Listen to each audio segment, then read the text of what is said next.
Reach your leads anywhere, anytime with GetZot Connector. As a marketer, you're always looking for new and innovative ways to reach your audience. However, with so many devices and social media platforms available, it can be a challenge to connect with your leads and potential customers effectively.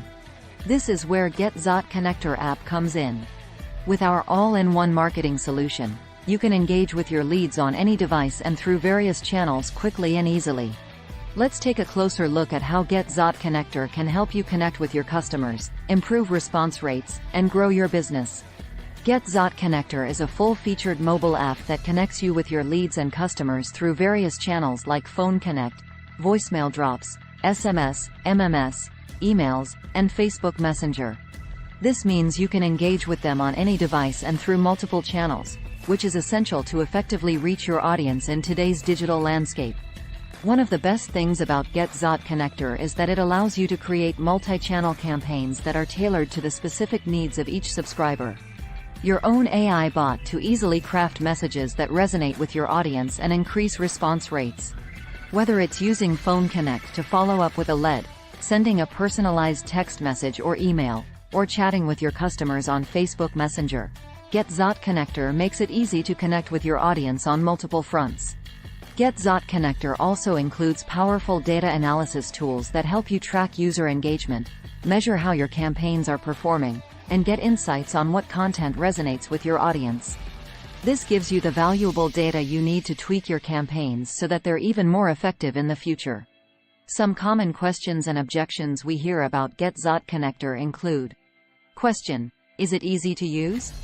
GetZot Connector is designed with ease of use in mind. Our app is user-friendly and intuitive, and our team is always available to help with any questions you may have. Question: Is GetZot Connector expensive? Our pricing plans are reasonable and flexible, making it easy for businesses of all sizes to use our platform. Question: Do I need any technical skills to use GetZot Connector? Not at all. Our platform is designed to be simple and easy to use, even for those without any technical skills. In today's fast-paced digital world, it's more important than ever to connect with your audience on multiple devices and through multiple channels. With GetZot Connector, you can engage with your leads and customers on any device, whether it's through Phone Connect, voicemail drops, SMS, MMS, emails, or Facebook Messenger. This means you can offer a personalized, tailored experience that resonates with your audience, increasing response rates and help you grow your business. If you haven't already, sign up today and start creating powerful multi-channel campaigns with ease.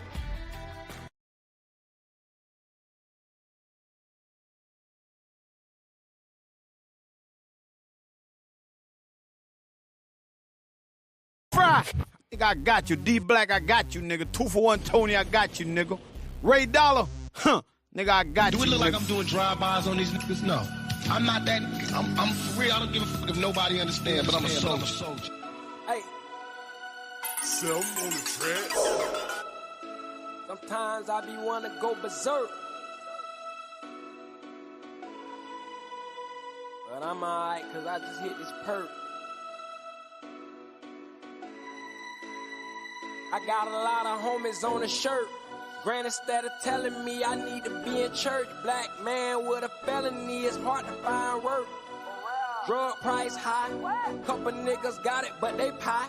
Free my nigga Fry, St. Pete, full of crowds, I don't fuck with them. Couple of them had me like, damn, I grew up with them. I ain't chillin', I'm slime with them painkillers. Fourth down, Pasco, county bound. Big set my dog up, RP the bro. So I don't trust no horse, set this 4 pound. They gave my other dog life, told him to sit with a stick. They say later, cut my boat down. Hurt, blunt, lit up. Bad bitches sweating like they stretched and did sit up. They never gon' forget what I be stressing on my CDs. Making it out the ghetto, putting my section on the TV. Sometimes I be wanna go berserk, but I'm alright cause I just hit this perk. See me in the studio, you know I come to work. Tell them my life so they can feel my hurt. Sometimes I be wanna go berserk, but I'm alright cause I just hit this perk. See me in the studio, you know I come to work. Tell them my life so they can feel my hurt. Remember that I told myself, if they don't kill me, when I make it out this hell, I'ma make them motherfuckers feel me. They say the way I'm living, ain't no labels gon' come near me. Too caught up in the street, they never had a chance to hear me. Niggas and hoes creep, I had to find that out the hard way. They drop more salt than McDonald's fries on your Padre. I know he ain't right, just from the vibe and what my heart say. They smile in your face, but deep inside they feel a dark way. Daddy was gone, mama stressing cause the rent late. You on the 5th, it still ain't paid and it's the 10th day. Locked in these chains, right now I feel like Kunta Kinte. The plug got shot, right now the hood on Caliente. I'm speaking in Spanish, that mean hot for you dummies. High IQ, but with the lyrics I'm the dumbest. Speaking the truth, that's why I run it from the stomach. Giving them hell while I'm being honest. Sometimes I be wanna go berserk, but I'm alright cause I just hit this perk. See me in the studio, you know I come to work. Tell them my life so they can feel my hurt. Sometimes I be wanna go berserk, but I'm alright cause I just hit this perk. See me in the studio, you know I come to work. Tell them my life so they can feel my hurt. But I'm alright cause I just hit this perk. In the studio, you know I come to work. Tell them my life so they can feel my hurt. Fry! Nigga, I got you. D Black, I got you, nigga. 2 for 1 Tony, I got you, nigga. Ray Dollar, nigga, I got you. Do it look nigga. like I'm doing drive-bys on these niggas? No. I'm not that.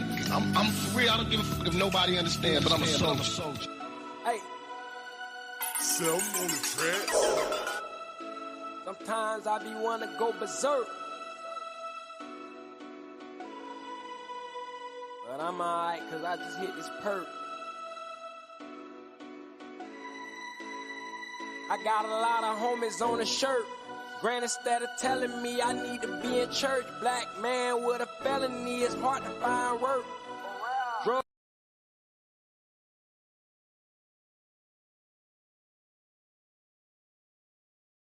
Book of the day is They Were Her Property, right? It's by Stephanie E. Jones Rogers. And it's They Were Her Property, White Women as Slave Owners in the American South. If you understand history, you understand that history is how we get our interests. Your interests are determined by your history. If you do not have a particular history, then you should not logically have particular interests.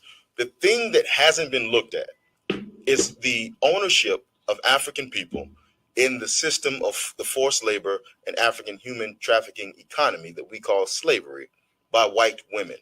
For some reason, white women have been erased from the historical record as slave owners and as slave masters. In fact, what this book, They Were Her Property, does is it places white women in their rightful role as the not just the procurers of enslaved African people, but as people who profited heavily and developed generational wealth from the enslavement of African people, not just as the wives of white slave owning men, but as actual major slave owners themselves. We know that George Washington became one of the wealthiest men in the colonies because he married Martha Custis. When he married Martha Custis, she was Martha Custis, a white woman, was the largest slave owner in Virginia.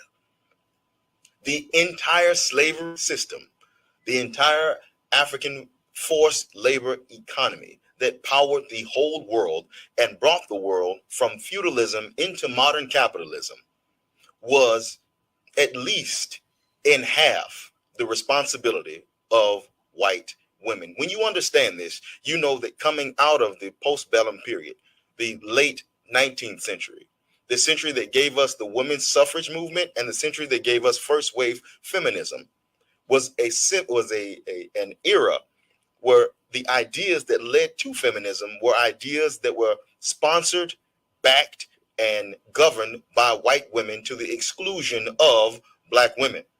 When you adopt these mentalities and you adopt these ideologies, know that you're not adopting ideologies and mentalities. I talk about this when I talk about early feminism that came with black people in mind.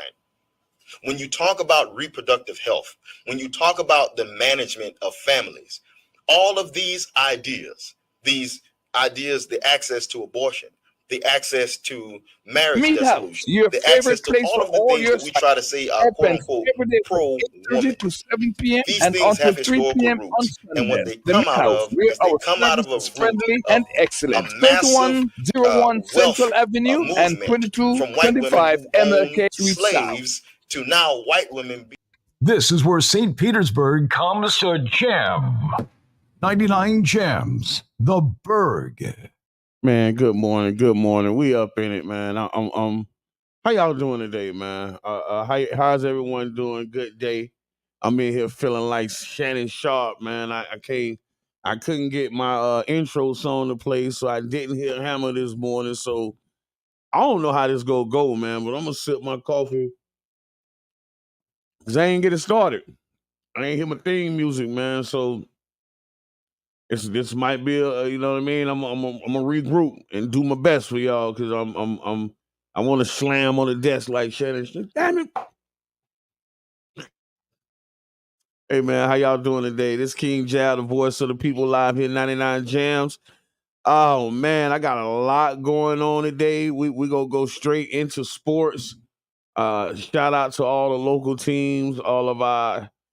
Hey man, Pinellas County High School football is becoming way more competitive. So, you know, if you got a child in high school that's playing football or you know the team's a lot better now. Lakewood ain't running through everybody. All the teams have very good and exciting players on them. So that's something, man, that's exciting to me. It's something that's good to see. And we still have not won we still haven't won a state title in Pinellas County yet. And that's something that I'm looking at, man. I'm actually invested in that. I got my grandson playing on the team, and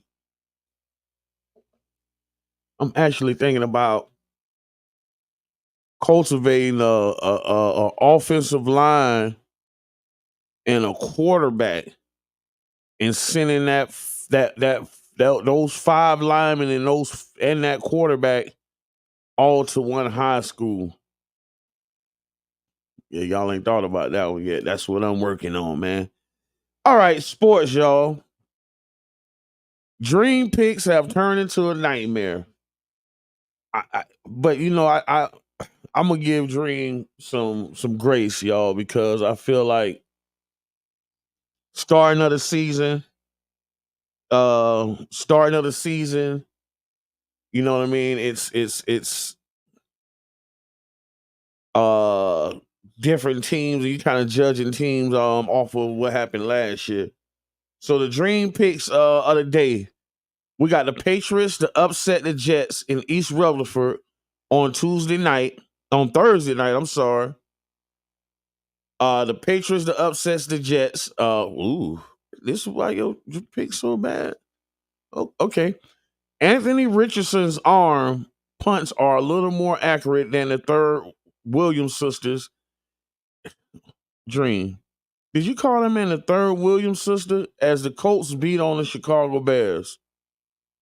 Deshaun Watson and the Browns get their happy ending against the Giants in Cleveland. The Texans beat potential MVP candidate Sam Darnold and the Vikings. Okay. If the Eagles couldn't beat a flipped over porta potty, also known as Atlanta Falcons, I don't see them beating somehow competitive Saints team in New Orleans. So the Saints to beat the Eagles. Chargers and Steelers is a real coin flip and could easily end up in a tie, but I got the Chargers winning in Pittsburgh. Baker bakes up some fresh hot L's for the Broncos as the Bucks beat Denver in Tampa. Packers beat the Titans in a potential Jordan Love return game. Raiders beat the Panthers.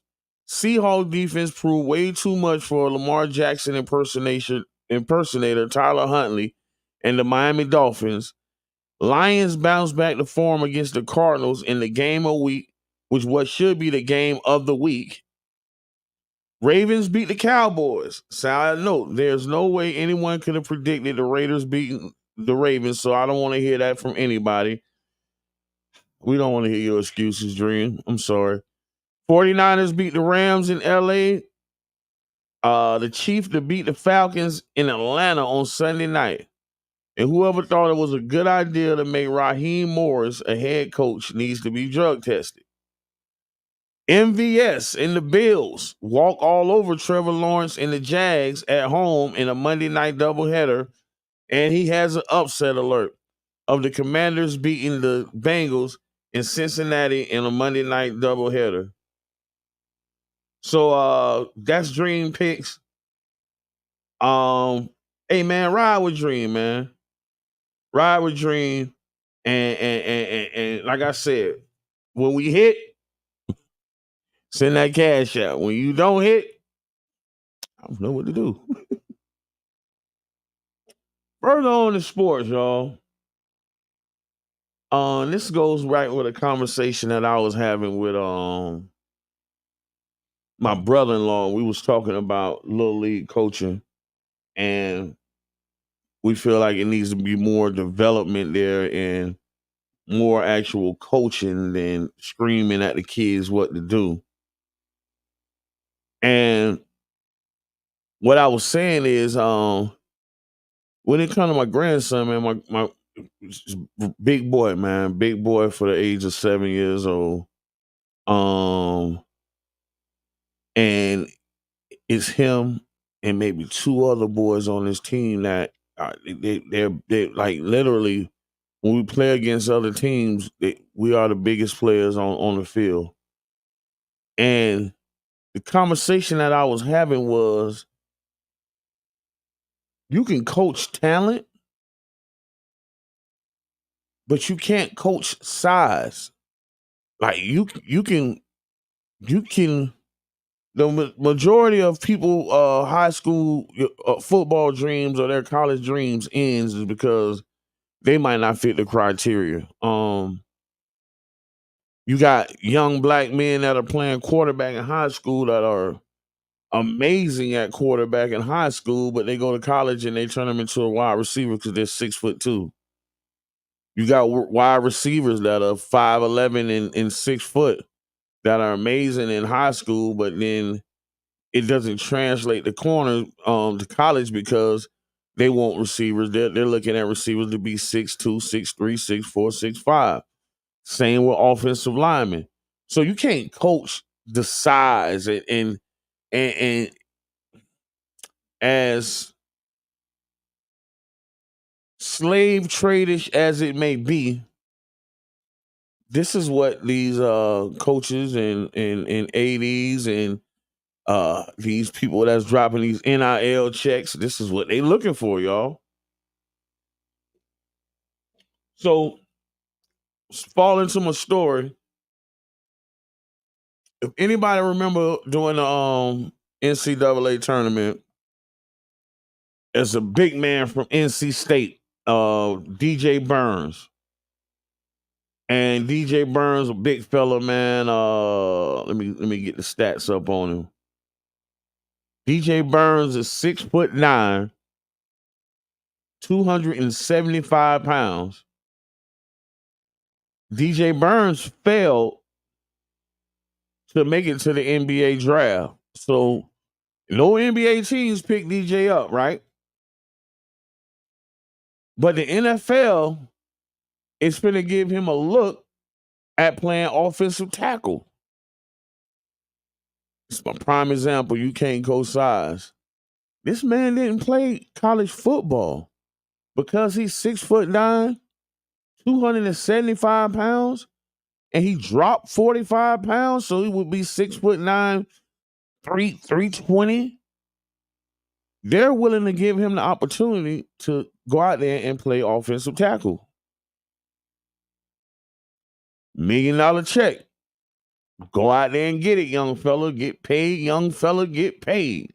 I'm with it. So that goes just to let y'all know that you cannot coach size, man. That is a gift. It is a blessing. People need to realize that even when you're dealing with your kids in sports, that the size that's a blessing, man. That is a blessing. You bet you need to understand that if your child hits that 6'3", 6'4", 6'5" range, that is a blessing, and that's something that you need to capitalize on. All right, y'all. So for those entrepreneurs out there that have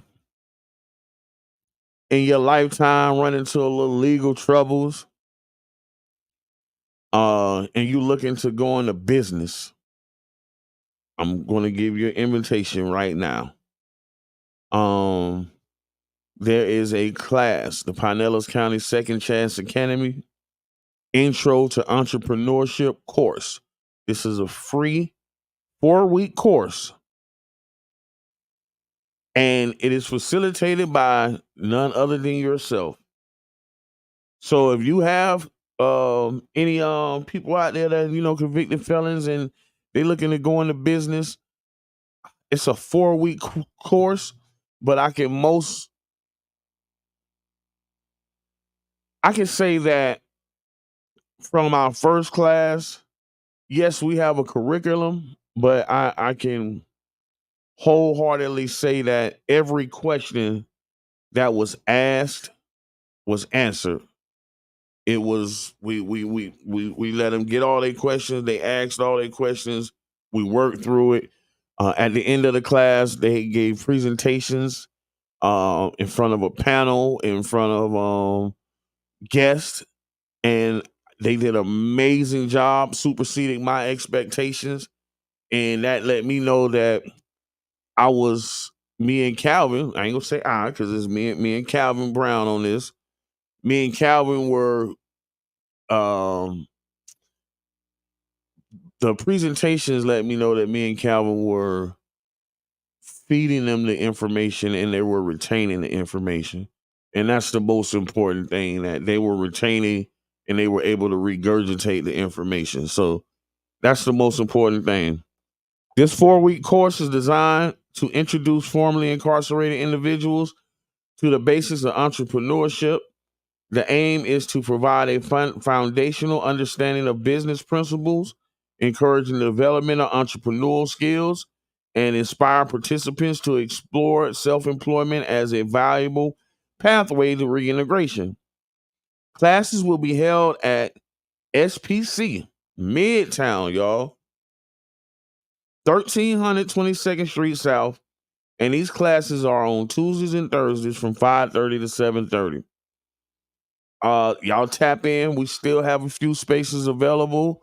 If you know anybody, you can register now. I will.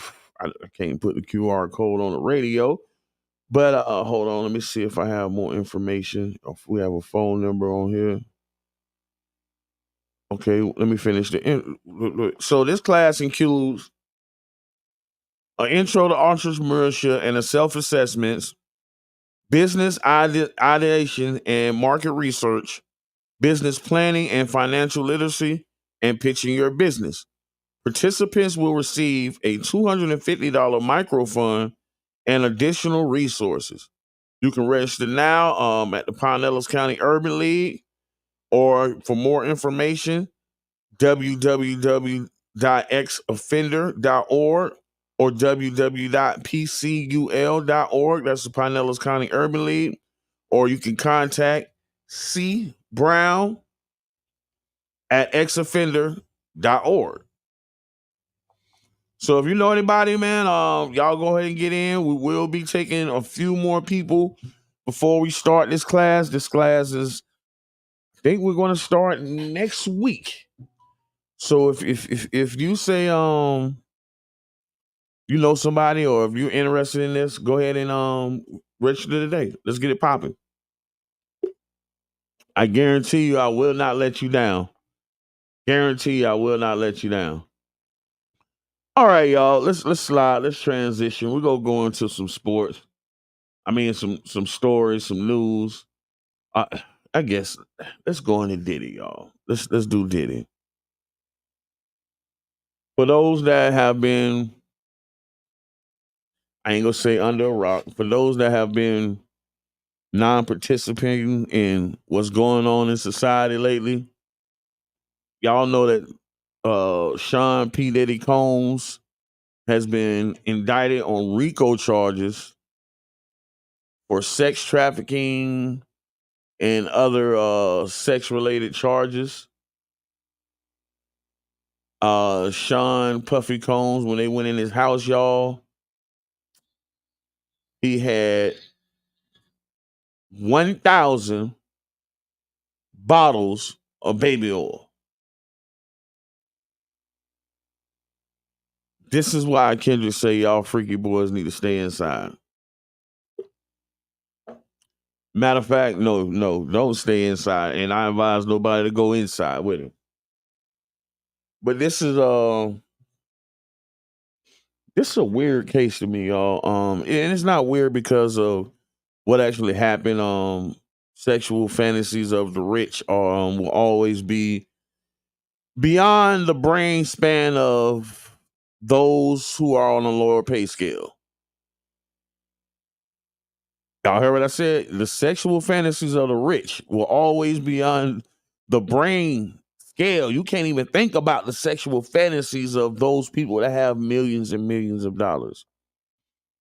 But what I'm kind of looking at is they denied him bail, and they denied Diddy bail because of what they say was witness tampering. And let me read the story. It says Sean P. Diddy Combs is staying locked up after a judge Wednesday rejected the hip hop mogul's proposal that as he awaits his sex trafficking trial in his luxury mansion in Florida instead of a grimy Brooklyn federal jail. U.S. District Judge Andrew L. Carter ruled that Combs' plan, which included a $50 million bail offer, GPS monitoring, strict limitation on visits, was insufficient to ensure the safety of the community and the integrity of the case. Carter, agreeing with the prosecutors who fought to keep Combs in jails, found that no conditions or set conditions governing his release could guard against the risk of him threatening or harming a witness on a central charge in this case. Combs' lawyer was making their second attempt at as many days to spring him from the Metropolitan Detention Center, where he is being held since pleading not guilty Tuesday on charges that he physically and sexually abused women for years. Combs has been in federal custody since Monday night at a Manhattan hotel, and a federal magistrate initial bail request was rejected. On Wednesday, he and his lawyer struck out with Carter, and the judge will preside over the trial. I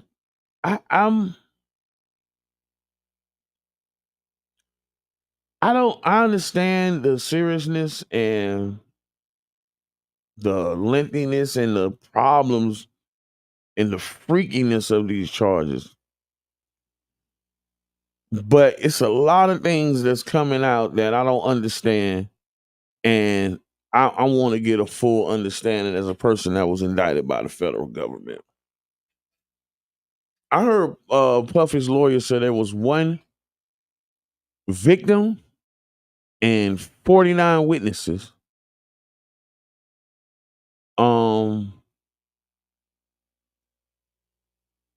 That's concerning because what's happening right now, what happened with all conspiracies, and we're going to go to another conspiracy that we're talking about, is the feds don't have a case.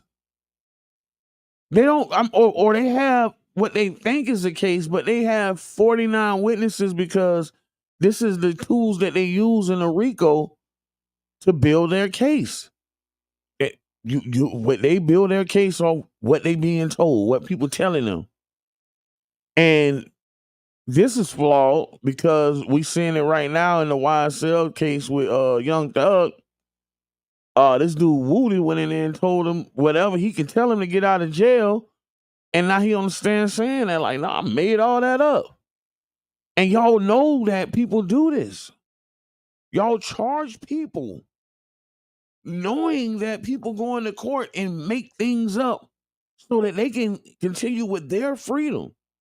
So I go ahead and make these things up, and it's used to persecute you.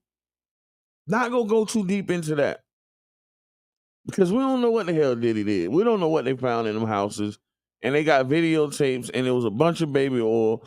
And I'm more concerned about the men than the women. I think that I think that the case breaker, and I done said this now, the case breaker to this here is gonna be Farnsworth Bentley. When Farnsworth take the stand, Bentley, boy, Diddy, you might be cooked, boy. You might be cooked. You should have given him $50 million to Farnsworth. That's who gonna fry you, my brother. The second thing is, I think federal bond or receiving a federal bond is contingent on the color of your skin. Because they always come up with an excuse. Y'all gave Epstein a bond. Same charges. Same, way more victims. And y'all are saying that y'all ain't giving him a bond because y'all can't keep him from tampering with the witnesses when this is a different situation. You dealing with a person that's used to doing damage control. So me calling you before I'm charged is damage control. Hey man, listen. Let's work this out. We ain't gotta go this way. That's damage control to him. That's not tampering with a witness. Although it may be having excessive. I heard about 56 phone calls to one of them. But he's trying to save his life. And I wasn't officially charged, so kind of weird. But I'm thinking that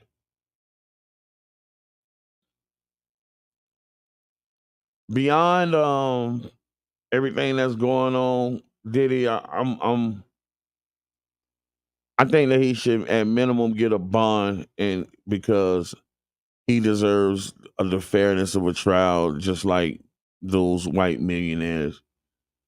I don't think he would be an absolute fool to get out on bond and try to threaten or tamper with a witness in these conditions, because you know that it's going to. So I don't feel that the utilization of that in court is sufficient to not give him a bond. But we go see. We go see. Y'all got to realize RICO conspiracy charges. Conspiracy is a broad charge. Conspiracy is a charge where we basically trying to get y'all to tell on each other. That's all. We just trying to get y'all to tell on each other because we ain't got no case. So if y'all tell on each other, we go y'all, what they call it, a proffer agreement. Well, you go tell on everybody else, then they charge you what you told on your boy. Look at him. Speaking of conspiracy, 4 black activists convicted of conspiring with Russian agents. In a significant legal legal development, 4 black activists linked to the African People's Socialist Party and the Uhuru movement were convicted on September 12th in the Florida federal court. They were found guilty of conspiring to act as unregistered agents of the Russian government, raising serious questions about intersection activism, foreign influence, and First Amendment rights. The convicted activists include an 82-year-old Omali Yeshelti. I cannot say that. Let me refocus. Omali Yeshitela, the chairman. I guess I had to slow down and get an OG that respect.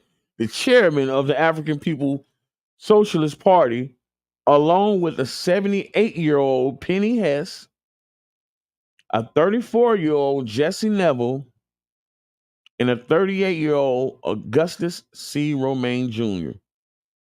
The group faces potential prison sentences up to 5 years. Okay. Conspiracy again, y'all. It's a broad charge. It's a hard one to beat. It's something that the government uses against black people. Well, I ain't gonna say that. It was a tool that the government used to bring down the mafia, conspiracy and RICO charges, and it was used to bring down the mafia because they had to do something to the seriousness to make these guys snitch, like Sammy the Bull and all. There was a lot of murders, a lot of drugs, and it was a code, no snitching in the mafia. So these laws were created to make snitches out of people that were involved with multi-million-dollar empires. Once they took down the mafia, they turned these laws and targeted on regular citizens, i.e. your local drug dealers. And they use that conspiracy to sell drugs. They recently brought it back as RICO because they killed the drug amount laws, which was the crack laws. So in the world of job security, right, the federal prisons got to stay full. So if we're going to go in and say, well, we're going to change these laws and let all these offenders out for crack, we're going to make new laws such as the gang laws, and we're going to bring back the RICO laws to make sure that our prisons stay full. So that's where these laws are created. That's how they're being implemented and activated against us in our community. So when I read it, I'm like, how we win, but we still got the conspiracy. And I don't take it as a win because I feel like they still finna try to make them do some time, man. And I don't like that. I don't like that. When you playing with the feds, I don't like that, man. I feel like they still trying to make them do some time and they should not be doing any time whatsoever. Yeah, that's just the way I feel. And again, I want to say to y'all, pay attention to what's going on with the Uhuru movement. Don't be sleep. Don't be ignorant on what's happening, because what's going to happen is we're going to come back and say, hey, this is a part of history. This is like what happened to Fred Hampton, and this is happening right in our community. So we can pay attention to it right now. We can pay attention to it right now. We don't have to wait to the end. We don't have to wait to the end. So yeah, let's be on top of that. Next thing I found in the story, y'all, and I'm gonna go into this when I talk about the voters panel, because one of the questions asked by brother Julian Riley is like, how can we, strengthen ourselves as a voter? And my statement was, we gotta. This was what I said. I said I shouted out and I respect the LGBTQ community, and why is because they understand and stick to the script when it comes to how they spend their money. And the way that they spend their money has caused them to be a voter's block. This is why candidates make sure that they do things for this community, because they know that this block of voters will donate and they will support and they will go out and vote. This is what the black community has to do to become a more powerful voting bloc. The first thing we have to do is become conscious how we spend our money. We have the biggest spending power in the United States.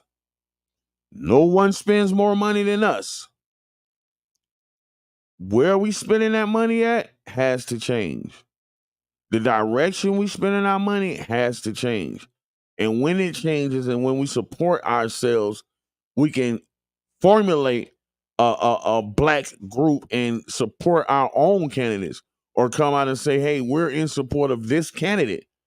And then that candidate is going to be held to the fire to uh, respect our issues and look into our issues. So that's a long form. Into the story, y'all. 3 black friends who spent $500,000 annually at Louis Vuitton sued by the brand after being accused of using drug money.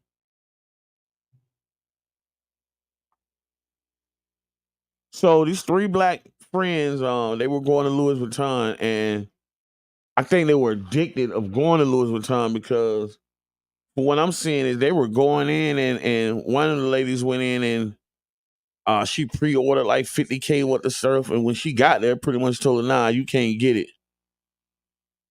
Let me read the story real quick.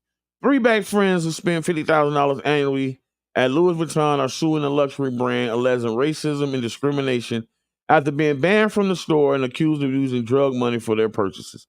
Tracy Renee Williams and her daughter Brandon Williams and their friend Christopher Enoch filed a lawsuit in California federal court claiming the brand banned them from shopping at their stores, even going further as to threaten them with arrest. The plaintiffs claim that Louis Vuitton are accusing them and targeting them because of their race and believe that no one should be treated in this fashion while shopping while black. Find somewhere else to shop. Find somewhere else to shop. I'm sorry, y'all. I'm strolling down on the story. They said that Tracy, who is a VIP customer, pre-ordered $50,000 worth of items from the Louis Vuitton store in Costa Mesa, California in September 2022, but was shocked when she received an email from the brand insisting that she would no longer that they would no longer conduct that she should no longer conduct any they would no longer conduct any further transactions with her, and this raised a question in her mind which she sought to sign answers. The email from Louis Vuitton read, "Dear Miss Tracy Williams, it has come to our attention that Louis Vuitton has been unable to satisfy your needs. Please be advised that Louis Vuitton is no longer prepared to do business with you and do not make any further attempts to contact the stores." Following the appalling email, Tracy visited a store in Beverly Hills where a white manager informed her that she was no longer welcome and would be detained if she returned. Nevertheless, her assistant, who is not black, faced none of this treatment and successfully completed the transaction without hesitation.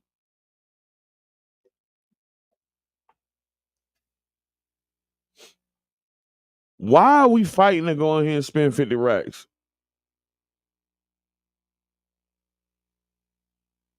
Man, let's target where we spending our money, y'all.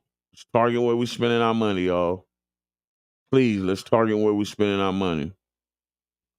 All right, I got 2 stories, y'all, and I'm not going to get into it, but I want to hit on this. I just want to hit it because I think it should be hit. District, what is that? 3? St. Pete candidate hosted a trailer trash fundraiser at a Catholic school. This was candidate Tori Schwan hosted a trailer trash fundraiser at a Catholic school, and she's coming under fire for that. I think it was done about 2 years ago, but you know how the internet go. They go find it, and then you got ethnic boards dismisses complaint against St. Pete Council chair for accused of the chairperson, Deborah Pig Sanders, that was accused of her of voting in favor of her donors. So this district, y'all, this is the 2 people that's running from this district. And I just want y'all to understand and let's dig in find out what's going on with y'all candidates and make an educated vote. Shout out to District 7 candidates Wingate Newton and Corey Gibbons. They were at the voter panel. And they both gave me their little flyers. I see they ramping up their stuff, but at the end of the thing, I said, Mr. Newell, man, you need to come on the show. He gave me that look. Man, don't do that, y'all. Don't do that. Because the thing is if these white candidates can come on the show, why ain't my black candidates coming on the show? Like what we did to y'all. Y'all, I mean, in the last race, when y'all were running, y'all came to the Tampa Bay Breakfast Club when we was on 5th Avenue North. And hey man, if you don't respect our form of media, you don't respect our form of media, that's a big one. That's a big one. Cause this way it's at, we really touching the people. So before I go into my last, because I want to talk about this panel, let's go into the officer that arrested Tyree Hill. And even on this panel, I made a statement that I would be remiss to vote for someone that said that they will give police immunity after watching this video of Tyree Hill. Because it show you that regardless of everything that's being implemented, all the training, the retraining that the superiors are doing, all the social training and what they call it, compassion training that officers are taking, you still have people that are going to take authority and do what they want to do with it. And I believe that police departments have upped their training in these things. Like, hey, we can't do this no more because we're going to look stupid. But then you still got people that have authority that's going to do what they want to do. And prime example, this morning, I got coffee. I wasn't going to get coffee. I was going to Tropical Smoothie to get me a smoothie. 6 police cars parked in there. I ain't scared of the police, but I pulled in and pulled out. Went to McDonald's. Then I thought about it. Why the heck did you do that? And my reasoning was, it's too many of y'all for one. The odds of, it's too many of y'all. So the odds of one of y'all being on some BS increases. Sad to say, but that's what it is when you're a black man. Like, man, it's 6 police officers. Like, if 1 or 2, like, man, you walking in there, but 5 or 6, you like, man, one of them on some bull. Same thing as Tyreek Hill. The others go follow. You snatch me out the car, the other one come over there and drop the knee on me because we gang. Records, officer history of suspensions, which is why you shouldn't get officers immunity, because you don't have a system in place to keep officers accountable. The records for Miami-Dade County reveal that Officer Danny Torres, who detained Dolphins wide receiver Tyree Hill, has a troubling history of misconduct. According to documents, Torres had accumulation of 6 suspensions and multiple reprimands before his encounter with Hill. Between 2014 and 2019, Torres was suspended a total of 50 days, including 2 separate 5-day suspensions in February 2014 and February 2016, and another 2 in September 2016, a 20-day suspension in October 2018, and a 10-day suspension in June 2019. In addition to these 3 suspensions, Torres, a 27-year veteran, has received 4 written reprimands between March 1999 and September 2020. Torres has faced multiple complaints during his time on the force, with 8 being classified as sustained, including excessive force and improper use of a body camera. So your superiors know that you own that. Your superiors know, like, we don't reprimand. See, this is, I know Tyree got a lot of money, but I swear this is the time where you're supposed to sue the Miami-Dade police and donate it to the I sue them and donate it right back to the kids, man. Because this man, you talking about, oh, get these thugs off the street. This officer never should have been in a uniform. Why are you in a uniform, bro? Why are you, if you have 50 days of suspension from your regular job, you had enough incidents where you've been out of work on a suspension for 50 days. I think any other job but the police, you any other job but this, you wouldn't have that job. If HR gotta go, if you got 4 written reprimands, it doesn't matter how long a vetting you are, you should no longer have that job. And that's definitely the problem. That's definitely something that we gotta fix, man. It's on us. It's on us. So I want to go into this voting panel. Before I go into the voting panel, we got another panel that we're doing on Sunday at 3 p.m. on 16th Street at Dave's. And this is a more in the, you know what I mean? This is, I ain't gonna say more. This is a black men event that's hosted by black women. And they're asking us to just come in the community and support each other and speak about the problems that we face. This panel has Romeo Mathis, Mr. John Bailey, Dave Jackson, myself, Lorenzo Biddens, Eddie Rowe, Dervell Weaver, and the brother David Muhammad. And this will be again at 1510 16th Street at 3 p.m. Sunday. I seen a brother last night, like, hey, man, I missed that one, boy. But man, I wasn't feeling good, but I'm so mad I missed it. I said, well, brother, we got another one Sunday. Please come out, man. Come out, because learning in this life, man, I never know who watching me, man. I never know who see me.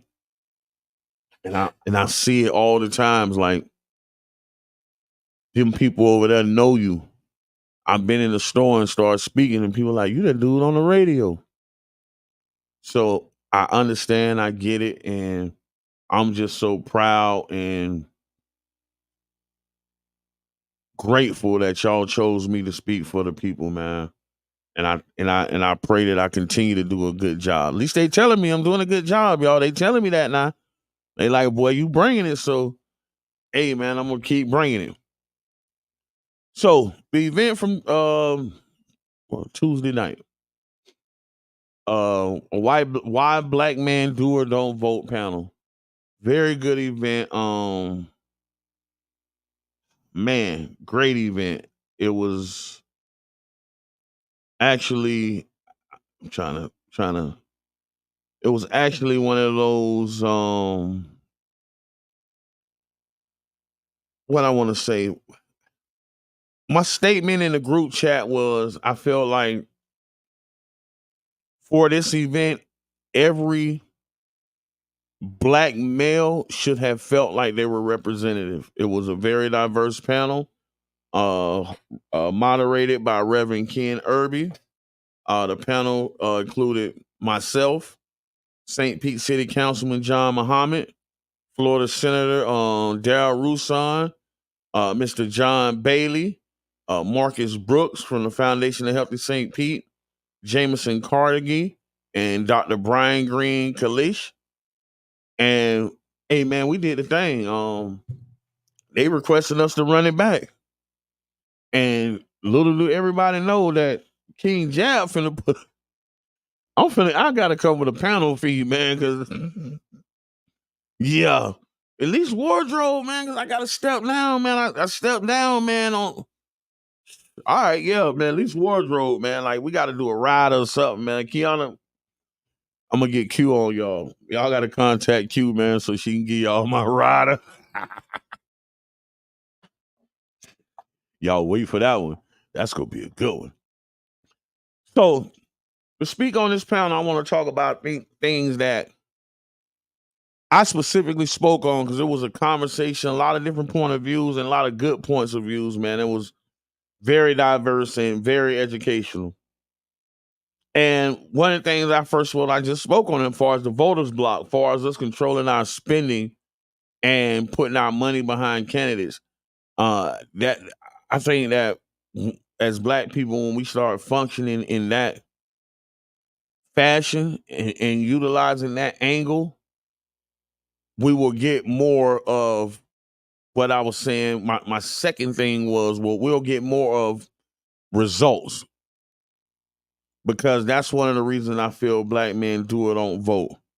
It's because they're looking for results and we're seeing no results. I don't feel like, other than the interview that Kamala did with the Black journalist, saying that the Black man deserves that was before we had the panel, or right around the time coming up to the day of the panel.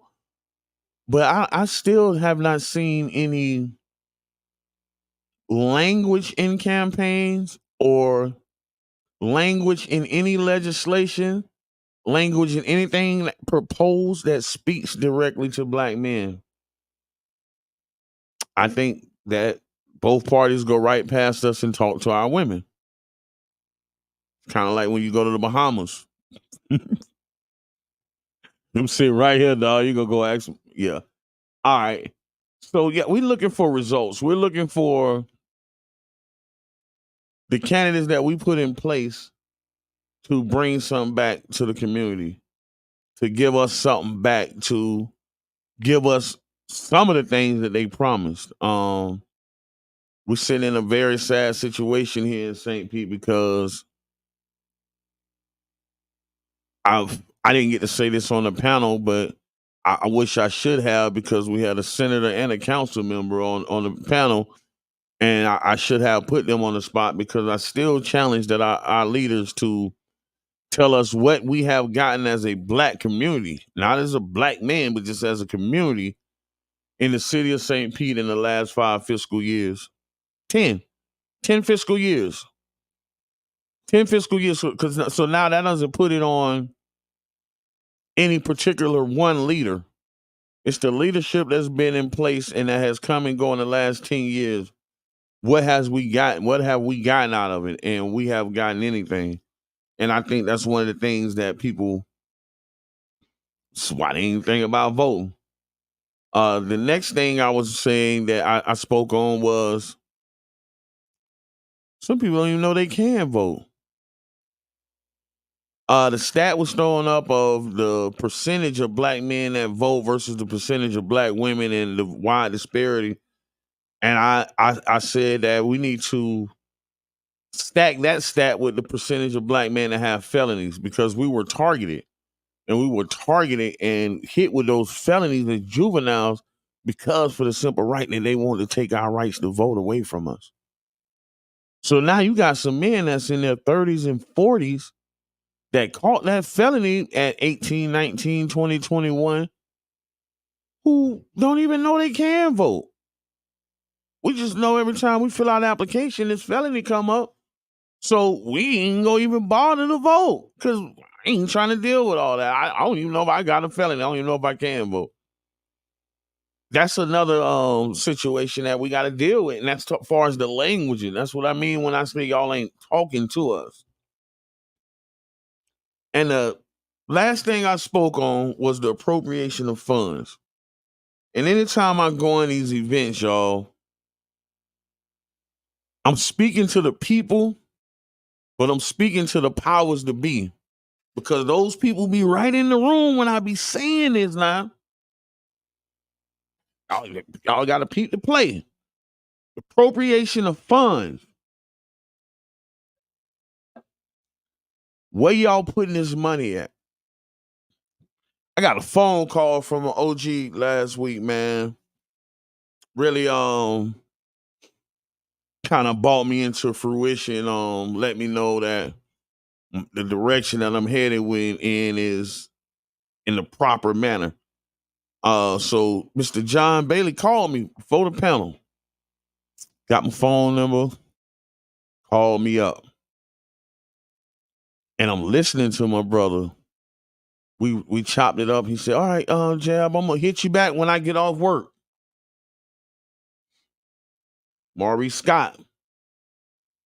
The brother was up here on the Tampa Bay Breakfast Club. And, you know, he was saying when the kids got killed, shot up there on 15th Street, you know, he said they were calling him at his day job, you know, asking him questions or trying to, you know, asking him about the situations. And when I say the appropriations of funds, their day job, our day job should be the activity that we do in the community. There's a lot of funds coming to this community, y'all. And prime example is they have a reentry program. I applied for the application, paid about $100,000 a year. Man, I shot for it because I can absolutely run this program. I've ran enough programs. I am the cornerstone, which a lot of people in position stand on off my deliverables. So I absolutely know I can handle this program. I have the experience in managing the people. And when I fill out the application, they got on there, oh, we request that you have a BA in social work and stuff like that. And I'm like, okay, this what a problem at. Because y'all looking for a college degree for somebody to come work with convicted felons and re-entering citizens. You can't relate nothing that I went through in prison out of no books that you read. You can't read a book or write a paper on this, on the stuff that I live. The ish that we live, you can't read a book on this. So this is where your fault come at. How do you claim in this city leadership, all the leaders, let's put everybody in once.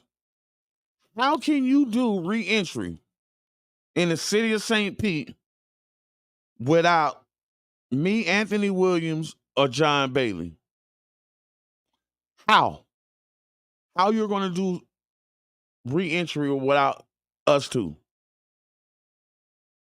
How do you do youth services or pantry services? How do y'all put any money, funding behind it, disperse any money, pay any salaries? This is what I'm talking about, salary pay. This should be our day job, bro. This is, if it costs $90,000 to live here comfortably, 90. How do you do any pantry or youth services in community without Story 727? How? How do you do youth services without Story 727? How do you do gun violence, stop the violence without Maurice Scott?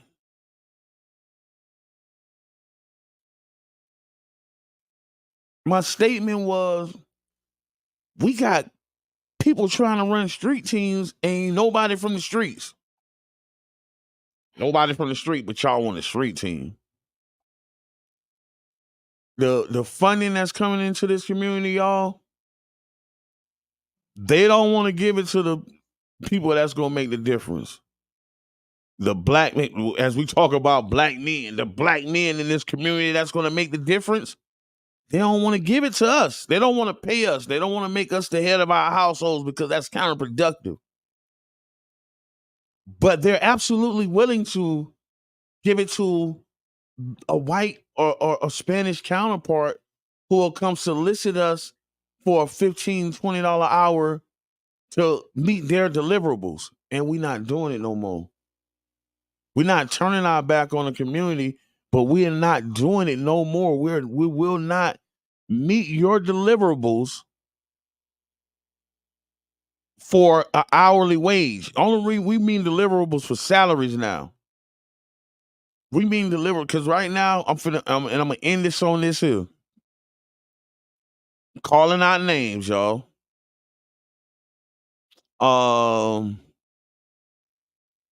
What's this dude's name? Shit. Oh, man. What's this dude's name? I can't think of it. From the foundation, man. Anyway, it's people that have been given these salaries by the city of St. Pete. One of them is former councilwoman, and the other one is the former Lavender, Carl Lavender, and then you got Lisa Wheeler Bowman. So you guys got the $100 salaries. Please, please, stop calling us to meet y'all deliverables. Stop trying to meet us individually so y'all can go back in front of y'all bosses and see them like y'all geniuses. Let's stop playing the games. If you can't do the work, we here for it, y'all. We here for it. We're not gonna do the work. We ain't gonna earn y'all salary for y'all no more. We done with that. This King Jab, man. Thank you for your listening ear. We out. Power 99 Jams. The voice of the people, man, on Facebook, YouTube, Instagram. We piping all that up, man. We really finna do a launch, man, and we really finna turn up. So thank you for your listening ear. We out of here. WUJM, St. Petersburg, 99 Jams. Do you or someone you know have immigration or family law questions?